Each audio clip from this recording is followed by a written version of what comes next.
Good morning everybody. Success point में आपका स्वागत है। आज के इस वीडियो में हम करते हैं सेंसस ऑफ इंडिया, भारत की जनगणना 2011। तो देखना, इससे कई क्वेश्चन पूछे जाते हैं जीके में, जैसे कि पहली जनगणना कब हुई थी, आधिकारिक जनगणना भारत में कब हुई थी, विश्व की पहली जनगणना कब हुई थी, और भी क्वेश्चन की जनगणना में साक्षरता अनुपात कितना है, लिटरेसी कितनी है, पुरुष जनसंख्या कितनी है, महिला जनसंख्या कितनी है, शिशु कितनी है, और सेक्सुअल रेशियो क्या है, लिंगानुपात क्या है। तमाम इस तरीके से क्वेश्चन रहते हैं। तो ये एक जीके का इंपॉर्टेंट टॉपिक हुआ करता है, इससे हर हाल में क्वेश्चन पूछे जाते हैं। देखना, भारत की जनगणना 2011।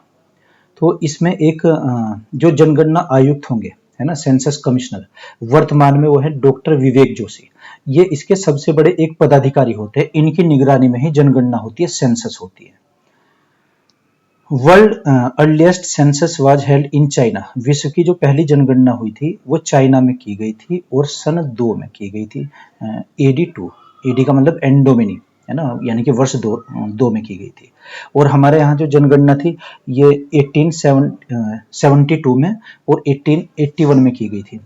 लॉर्ड मेयो के शासनकाल में हुई थी और दूसरे रिपन के शासनकाल में। फिर ये नियमित होने लगी थी कि प्रत्येक 10वें वर्ष सेंसस होनी यहाँ पर। तो इसमें सब ये क्वेश्चन डिस्कस किए जाएंगे। खैर, एक और देखिए, विश्व जनसंख्या दिवस, वर्ल्ड पॉपुलेशन डे, ये 11 जुलाई को मनाया जाता है प्रतिवर्ष। एक संस्था होती है UNDP, ये यूएनओ की एक अनुषंगी संस्था है। UNDP, United Nation Development Programme, संयुक्त राष्ट्र विकास कार्यक्रम। ये होता है सन 1987 में। विश्व की जो जनसंख्या थी ये 5 अरब हुई थी, लेकिन इसने 1989 से प्रत्येक ये वर्ष मनाना शुरू किया था कि जो 11 जुलाई है, 11 जुलाई को एक जनसंख्या दिवस के रूप में मनाया जाए, है ना। तो कितनी हुई थी उसमें? 1987, 11 जुलाई 1987 को विश्व की जनसंख्या 5 अरब हुई थी। लेकिन 1989 से हमने विश्व जनसंख्या दिवस मनाना स्टार्ट किया था। किसने? UNDP ने, संयुक्त राष्ट्र संघ की तरफ से होता है कि ओके। तो अब हम इसमें देखते हैं कि जनसंख्या से संबंधित जो विगत परीक्षाओं में क्वेश्चन पूछे गए हैं, विभिन्न परीक्षा, जैसे रेलवे में भी है, पुलिस में भी क्वेश्चन आते हैं इससे, है ना, और SSC में भी, और अदर जो भी जितने भी एग्जाम्स होते हैं। तो ये एक इंपॉर्टेंट टॉपिक माना जाता है उसका। आइए, भारत की जनगणना 2001 से संबंधित देखना, परिवार अनुसूची में 29 क्वेश्चन पूछे गए थे। जब जनगणना पहली हुई थी उसमें 14 क्वेश्चन पूछे गए थे, है ना। कितने परसेंट थे? 14। और वर्तमान में कितने हैं? जैसे अभी 2011 की जो जनगणना हुई है, 2011 में 29 क्वेश्चन पूछे गए हैं। लेकिन जो परिवार की अनुसूची होती है, एक मकान की अनुसूची, एक परिवार की, परिवार से संबंधित क्वेश्चन पूछे गए हैं 29। व्यक्ति का नाम, मुखिया का नाम, है ना, उसका लिंग क्या है, महिला या पुरुष, जन्म तिथि, आयु। हमें ये क्वेश्चन इसमें याद करने की क्या क्या क्वेश्चन पूछे गए हैं। ये जो 29 क्वेश्चन हैं, वो तो ये रैंक इसकी रहेगी, ये क्वेश्चन पूछे जाएंगे। जो जनसंख्या रजिस्टर रहेगा उसमें ये नाम दर्ज किए जाएंगे, इससे संबंधित आंकड़े।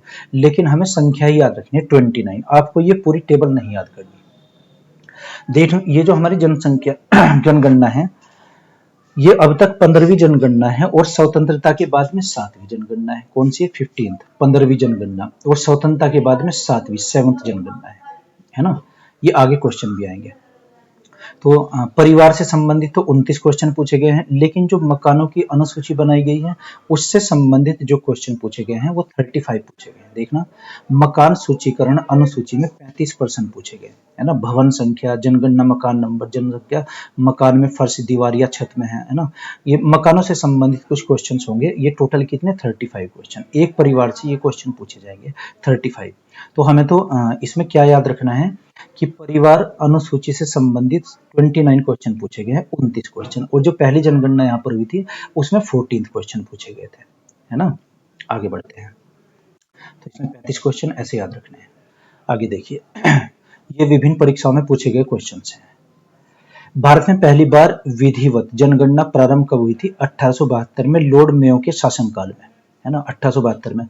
लेकिन इसमें यह नहीं पूछा गया था कि कितने क्वेश्चन पूछे जाएंगे, कोई नियमितता नहीं थी इसमें, है ना, कंटिन्यूटी, जैसे कि क्या कोई निर्धारित किए गए हैं कोई मापदंड, ऐसा नहीं था। बस हाँ, ये थी कि स्टार्टिंग थी, शुरुआत की गई थी। दूसरा क्वेश्चन है, भारत में नियमित जनगणना की शुरुआत कब हुई थी? ये 1881 में हुई थी, लॉर्ड रिपन के शासनकाल में। ये बहुत इंपॉर्टेंट क्वेश्चन है, इसमें क्वेश्चन पूछे गए थे 14%, है ना, ये थी। तो हम 1881 लगाएंगे, और तभी से यह नियम बना था कि प्रत्येक 10वें वर्ष बाद ये जनगणना की जाएगी, 10वें वर्ष। ठीक है जी। दूसरा, तो ये बहुत इंपॉर्टेंट क्वेश्चन होता है। तीसरा क्वेश्चन, आजाद भारत की पहली जनगणना कब हुई थी, है ना। स्वतंत्र भारत की पहली जनगणना 1951 में हुई थी। 14 सवाल पूछे गए थे इसमें भी, है ना। तब से ये नियम बना दिया गया था कि जनसंख्या जो भी आयुक्त होगा, जनगणना आयुक्त, वो पहले निर्धारित करेगा कि क्या क्या क्वेश्चन पूछे जाने हैं। तो इसमें भी 14 थे और ये भी 14 थे, याद रखिएगा आप। नेक्स्ट क्वेश्चन, जनसंख्या का महान विभाजन वर्ष कब कहलाता है। तो महान विभाजन वर्ष 1921 में। इसमें क्या हुआ था, जो जन्म दर थी, जन्म दर तो कम थी और मृत्यु दर अधिक थी। इसमें मृत्यु ज्यादा हुई थी और जन्म कम हुए थे, है ना। मृत्यु, एक एपिडेमिक हो गई थी, प्लेग जैसी अब चल रही है ना महामारी, एक ये कोरोना, जैसे पहले इबोला थी। तो उससे पहले बताते हैं कि ये एक हैजे की बीमारी थी, उसने महाविभाजक वर्ष, इसलिए मरने वाले ज्यादा थे और जन्म वाले कम थे, जन्म कम हुए थे, मृत्यु ज्यादा हुई थी। तो इसमें गैप आ गया था, महान विभाजक वर्ष 1921 में। दूसरा अगला है जनसंख्या का लघु विभाजक वर्ष, है ना। ये तो ग्रेट डिवाइडिंग ईयर, और ये था इसमें लघु विभाजक वर्ष 1951 में। इसमें भी जन्म कम हुए, मृत्यु अधिक हुई थी, लेकिन मृत्यु ये 1921 वाले से कम हुई थी। तो महान विभाजक वर्ष, है ना, और ये लघु विभाजक वर्ष, एक 1921 और एक 1951, ऐसे याद रखिएगा। नेक्स्ट, विश्व जनसंख्या दिवस कब मनाया जाता है, वही 11 जुलाई को, है ना। कौन मनाता है इसको, UNDP, UNDP, United Nation Development Programme. किसकी अनुसंघीय संस्था है, यूएनओ की, यूनाइटेड नेशन ऑर्गेनाइजेशन। और इसमें जनसंख्या कितनी हुई थी, 5 अरब जनसंख्या हुई थी, 5 अरब। कब हुई थी, 11 जुलाई और सन 1987 को हुई थी। लेकिन हमने जो दिवस मनाना शुरू किया था ये 1989 से किया था। किसने, यूएनडीपी ने, यूएनडीपी। और तब से ही हम विश्व जनसंख्या दिवस मनाते हुए आ रहे हैं, ये याद रखिएगा, 11 जुलाई। नेक्स्ट क्वेश्चन, जनगणना 2011 देश की जनगणना है, 15वीं जनगणना, और स्वतंत्र भारत की 7वीं जनगणना, यह भी आपको बताया।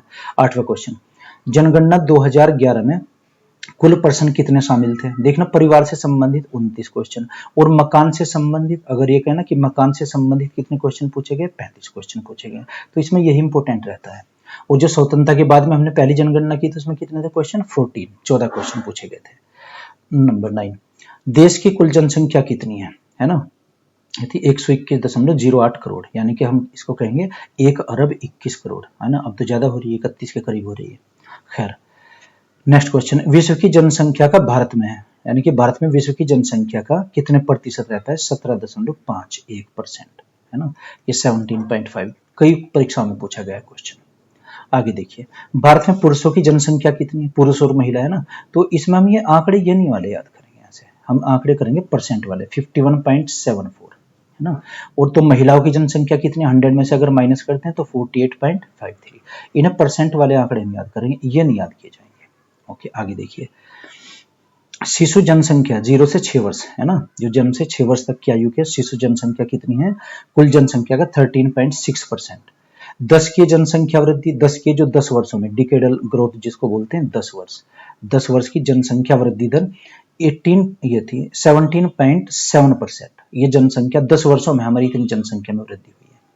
जनसंख्या घनत्व, पॉपुलेशन डेंसिटी जिसको कहेंगे, ये 382 व्यक्ति प्रति वर्ग किलोमीटर। इसका मतलब हुआ, अगर हम ये लेते हैं ना यहाँ पर 1 वर्ग किलोमीटर, इसकी लंबाई कितनी, 1, ये भी 1, ये चौड़ाई भी 1, है ना। ये तो वर्ग बन जाएगा, स्क्वायर, स्क्वायर का हम एरिया कैसे निकालते हैं, एरिया बराबर भुजा का वर्ग, है ना, यानी कि 1 का वर्ग, यानी कि 1 वर्ग किलोमीटर में कितने लोग रहते हैं, 1 वर्ग किलोमीटर में यहाँ पर 382 लोग रहते हैं, 382।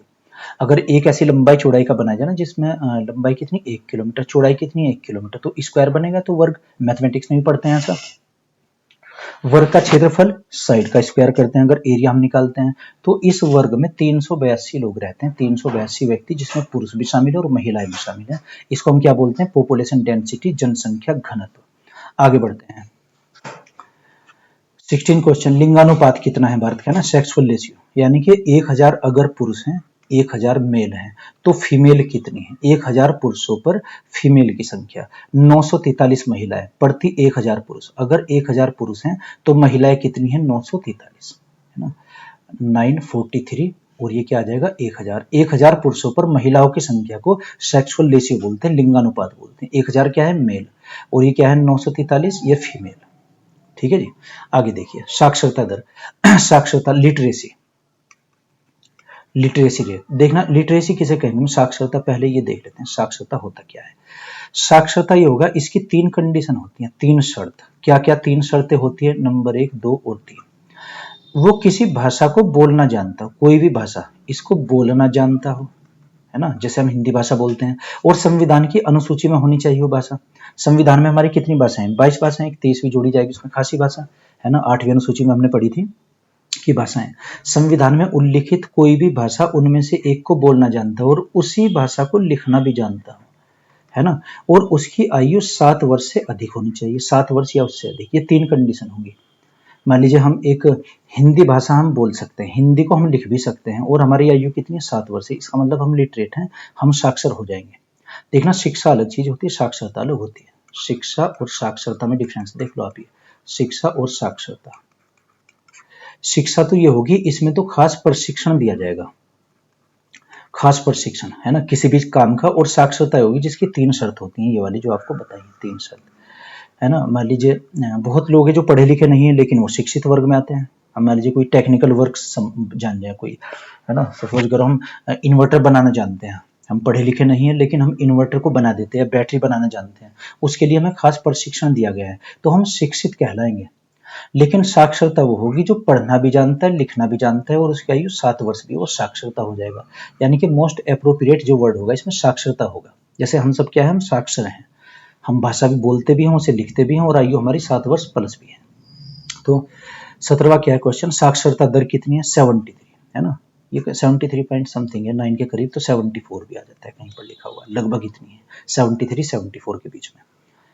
पुरुष साक्षरता कितनी है इसमें, 80.9%। अच्छा, महिला साक्षरता है 64.6%। ओके। सर्वाधिक जनसंख्या वाला राज्य, सर्वाधिक जनसंख्या, जनसंख्या ज्यादा कहाँ है, उत्तर प्रदेश में, 19.98 करोड़, है ना, ये उत्तर प्रदेश की जनसंख्या। विश्व में शायद 5वां स्थान है उत्तर प्रदेश का, या 7वां की जनसंख्या के मामले में। 21वां क्वेश्चन, न्यूनतम जनसंख्या वाला राज्य सिक्किम हो जाएगा, जो सबसे कम जनसंख्या यहाँ की। अच्छा, सर्वाधिक जनसंख्या वाला केंद्र शासित राज्य, देखना केंद्र शासित राज्य भारत में कितने, 8 राज्य, है ना, अभी जम्मू कश्मीर बना है जैसे, तो 8 राज्य, उसमें दिल्ली सर्वाधिक जनसंख्या वाला राज्य है, सर्वाधिक जनसंख्या वाला केंद्र शासित राज्य ये दिल्ली आ जाएगा, 1.67 करोड़ दिल्ली की जनसंख्या है। आगे देखिएगा, न्यूनतम जनसंख्या वाला केंद्र शासित राज्य लक्षद्वीप आ जाएगा, ये न्यूनतम जनसंख्या यहाँ की, है ना, लक्षद्वीप यहाँ को होगा। अगर मैप में देखें, जो आपके राज्यों के नाम है ना, इनको आप मैप में फिल करते चलिएगा, आप ये तब याद रहेंगे। तो जो है ना, जैसे लक्षद्वीप या संगठन से अलग है लक्षद्वीप, तो लक्षद्वीप में सबसे न्यूनतम जनसंख्या की, सबसे कम।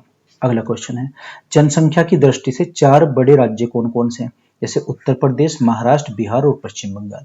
नंबर 1 पर क्या आ जाएगा, यूपी, नंबर 2 पर क्या होगा, महाराष्ट्र, ये महाराष्ट्र होगा यहाँ पर, है ना, ये नीला जो दिखाया गया है। 3rd नंबर है बिहार, तो बिहार क्या आ जाएगा, ये यहाँ पर हो जाएगा बिहार, ये नंबर 3 आ जाएगा। और नंबर 4 पर होगा पश्चिम बंगाल, ये वेस्ट बंगाल आ जाएगा यहाँ पर। तो ये 4 राज्य हैं जो जनसंख्या से 4 सबसे बड़े राज्य हैं। नेक्स्ट क्वेश्चन, जनसंख्या की दृष्टि से सबसे बड़ा जिला, जिला कौन सा है जिसमें एक जिले में जनसंख्या सबसे अधिक है, थाने, ये महाराष्ट्र में पड़ेगा थाने, है ना, ये यहाँ का जिला आ जाएगा एक थाने, इसकी जनसंख्या एक जिले की सबसे अधिक है।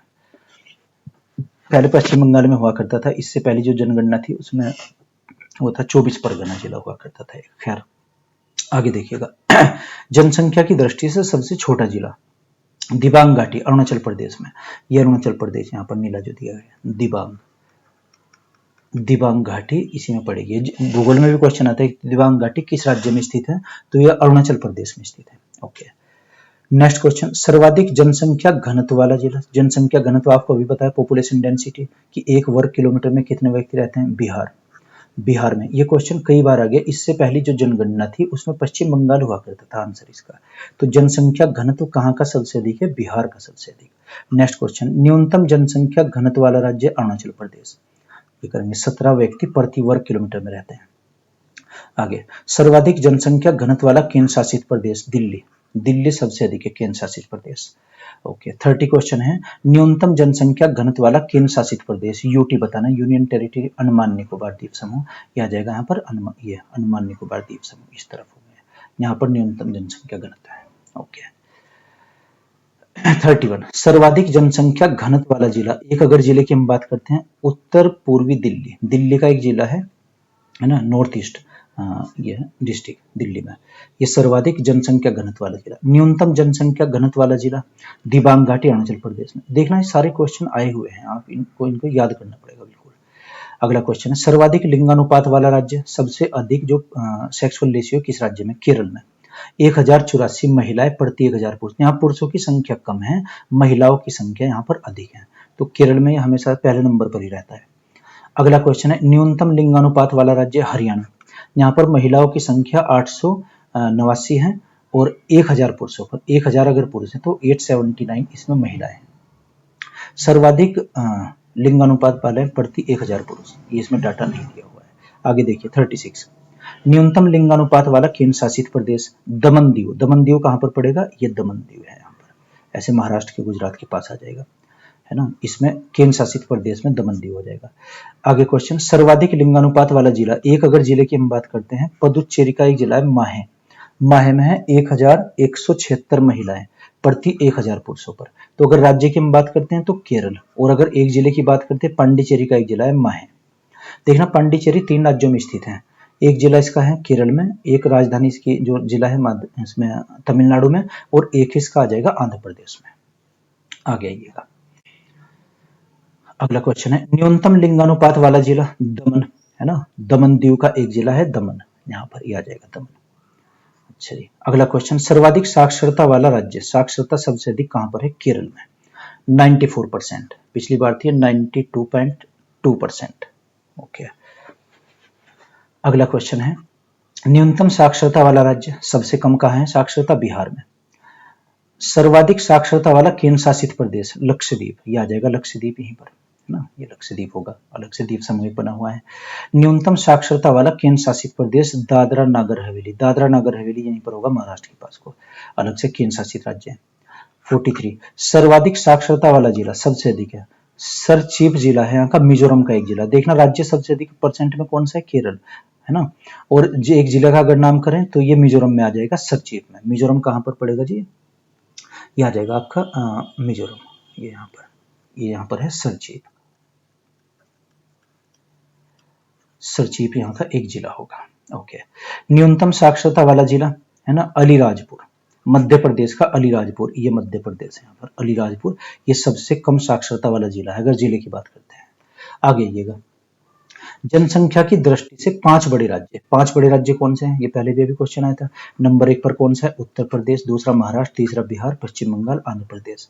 तो यूपी पहले नंबर पर आ जाएगा, दूसरा कौन सा है? फिर महाराष्ट्र हो जाएगा सेकंड, थर्ड कौन सा? बिहार, है ना, ये आ जाएगा आपका बिहार, ये थर्ड नंबर पर, और 4 पर पश्चिम बंगाल, ये 4 पर आ जाएगा, और 5 पर आंध्र प्रदेश, ये नंबर 5 पर आ जाएगा। इनका क्रम आ जाता है लगाने के लिए, आईएएस में भी पहले क्वेश्चन पूछा गया है, इनका क्रम है ना, सबसे अधिक, और ये शुरू के 5 कर लीजिएगा, बस ये 4 तक भी आते हैं, 5 तक भी। ओके, आगे देखिएगा, सर्वाधिक दशकीय वृद्धि वाले राज्य, दशकीय वृद्धि का मतलब क्या हुआ? जिसमें 10 वर्षों में होती है, 10 वर्षों की वृद्धि। नंबर 1 मेघालय में सबसे अधिक वृद्धि है 27.9%, अरुणाचल प्रदेश आ जाएगा दूसरा, तीसरा बिहार, चौथा जम्मू कश्मीर, झारखंड। तो पहले पर मेघालय, मेघालय कहाँ पर होगा? ये मेघालय, ये तो पहले नंबर पर होगा। दूसरे पर अरुणाचल प्रदेश आ जाएगा सेकंड नंबर, और थर्ड पर बिहार, ये बिहार हो जाएगा, इसका थर्ड नंबर आ जाएगा। नंबर 4 जम्मू कश्मीर, ये जम्मू कश्मीर हो जाएगा नंबर 4 पर, और 5 पर है झारखंड, तो ये हो जाएगा आपका नंबर 5 झारखंड। ये यहाँ पर ये जो पिंक दिया गया है ये क्या है? झारखंड। आगे देखते हैं, सर्वाधिक जनसंख्या घनत्व वाले राज्य, है ना, पॉपुलेशन डेंसिटी आपको भी पता है, जनसंख्या घनत्व यानी कि 1 वर्ग किलोमीटर में कितने लोग रहते हैं। तो बिहार में सबसे अधिक जनसंख्या घनत्व, देखना ये क्वेश्चन इसलिए इंपॉर्टेंट है क्योंकि अब से पहले जब हम पढ़ते थे तो उसमें ये आंसर पश्चिम बंगाल हुआ करता था, अब पश्चिम बंगाल की सेकंड रैंक है, सेकंड पोजीशन। ओके, तो पहले पर बिहार, दूसरे पर पश्चिम बंगाल, केरल, उत्तर प्रदेश, हरियाणा, ये जनसंख्या घनत्व सबसे अधिक है। पहले नंबर पर क्या आ जाएगा? बिहार पॉपुलेशन डेंसिटी में, सेकंड पर पश्चिम बंगाल आ जाएगा, दूसरा, थर्ड पर केरला, ये केरल यहाँ पर, ये तीसरा नंबर, चौथा यूपी का हो जाएगा नंबर 4, और नंबर 5 पर हरियाणा आ जाएगा, हरियाणा ये दिया गया नंबर 5 पर। ओके, ये वाला जो फिरोजी दिखाई दे रहा है नंबर 5। आगे देखिए, सर्वाधिक लिंगानुपात वाले राज्य, है ना। सेक्सुअल रेशियो वाले सबसे अधिक किसमें, केरल में, जो अभी पहले क्वेश्चन हमने पढ़ा है। इसमें रैंक दी गई है कि स्टार्टिंग के 5 बताइए, कभी कभी रैंक में क्वेश्चन पूछ लेते हैं। तो केरल पहले नंबर पर है, दूसरा तमिलनाडु है ना, तीसरा आंध्र प्रदेश, मणिपुर, छत्तीसगढ़। केरल का कितना है 1084, ये भी पढ़ा था पहले। इससे पहले डाटा 1082 था, यानी कि 1000 अगर पुरुष है तो महिलाएं कितनी है 1084। और तमिलनाडु में 1000 अगर पुरुष हैं 1000 तो 996 यहाँ पर महिलाएं हैं। तो पहला नंबर किसका है, केरल का। दूसरा तमिलनाडु का, ये तमिलनाडु हो जाएगा। नंबर 3 आंध्र प्रदेश का आ जाएगा, ये नंबर 3 आंध्र प्रदेश। मणिपुर आ जाएगा, तो मणिपुर आपका ये आ जाएगा मणिपुर इस तरफ, ये मणिपुर है नंबर 3। अच्छा जी, फिर इसमें छत्तीसगढ़, छत्तीसगढ़ ये हो जाएगा यहाँ पर, ये नंबर 5 पर छत्तीसगढ़, ये मध्य प्रदेश से अलग हुआ था जो राज्य। ओके, तो इस तरीके से हम ये क्वेश्चन इसमें करते रहेंगे और मैप में फिल करते रहिएगा आप इनको साथ साथ, उससे आपका ये मैप भी याद हो जाएगा, क्योंकि भूगोल में आपको याद ही करना पड़ेगा। आगे साक्षरता वाले राज्य, साक्षरता अभी आपको पता है इसकी 3 कंडीशन होती है लिटरेसी की, इंग्लिश में क्या कहेंगे, लिटरेसी, लिटरेसी वाले। तो क्या एक तो किसी भाषा को वो लिखना जानता हो, है ना, लिखना, उसी भाषा को पढ़ना जानता हो, और उसकी आयु 7 वर्ष से अधिक होनी चाहिए, 7 वर्ष या उससे अधिक, इसे हम क्या कहेंगे, लिटरेसी। तो लिटरेसी में पहला नंबर किसका है साक्षरता में, केरल का। दूसरा मिजोरम, तीसरा त्रिपुरा, गोवा नंबर 4, नंबर 5 पर हिमाचल प्रदेश। पहले पर क्या आ जाएगा, केरल, सॉरी केरल ही आ जाएगा, नंबर 1 पर केरल। अच्छा, पहले भी हम गलत मार्क कर चुके हैं, वो ठीक कर लेना आप उसमें। ये कर्नाटक है, केरल नीचे है, नंबर 1 केरल। दूसरा नंबर मिजोरम का, तो मिजोरम हो जाएगा आपका ये वाला मिजोरम, ये सेकंड नंबर। तीसरा त्रिपुरा का, त्रिपुरा कहाँ को आ जाएगा, ये त्रिपुरा आ जाएगा, थर्ड नंबर। नंबर 4 है गोवा, तो ये आ जाएगा आपका गोवा, जो यहाँ पर महाराष्ट्र कर्नाटक के बॉर्डर पर जो दिखाया गया, नंबर 4। और नंबर 5 पर हिमाचल प्रदेश, ये हिमाचल प्रदेश हो जाएगा नंबर 5 पर, है ना। तो इस तरीके से हम ये रैंक वाइज कर लेंगे ऐसे भी क्वेश्चन। आगे बढ़ते हैं। अच्छा जी, स्लाइड खत्म। तो ये जनसंख्या से पूछे जाने वाले जनगणना से कुछ इंपॉर्टेंट क्वेश्चन थे जो विभिन्न परीक्षाओं में पूछे गए, जैसे एसएससी में भी आते हैं और ये पुलिस में भी और रेलवे में भी आए हुए क्वेश्चन है ना। तो वैसे तो बहुत बड़ा ये टॉपिक है, लेकिन हमने कुछ इंपॉर्टेंट क्वेश्चंस किए हैं जो परीक्षाओं में पूछे गए हैं, है ना। तो हम ये करंट की डेली वीडियोस पे डालते रहेंगे, क्योंकि करंट के जीके में सबसे अधिक क्वेश्चन आएंगे। टोटल जीके के कितने क्वेश्चन होंगे, 40 क्वेश्चन, और उसमें से 40 में से लगभग 11 से और लगभग 15 तक के क्वेश्चन करंट के पूछे जाएंगे, है ना। इसके साथ साथ हम हिस्ट्री के भी वीडियो डालेंगे, जीके में एक और टॉपिक चलाएंगे हिस्ट्री, है ना। तो अभी तो आप ये कर लीजिएगा, इसको नोट कीजिएगा। ओके, तो मैं आशा करता हूँ आपकी समझ आया होगा, अगर नहीं तो कमेंट बॉक्स में आप लिख कर दिखाइएगा। Okay, thank you.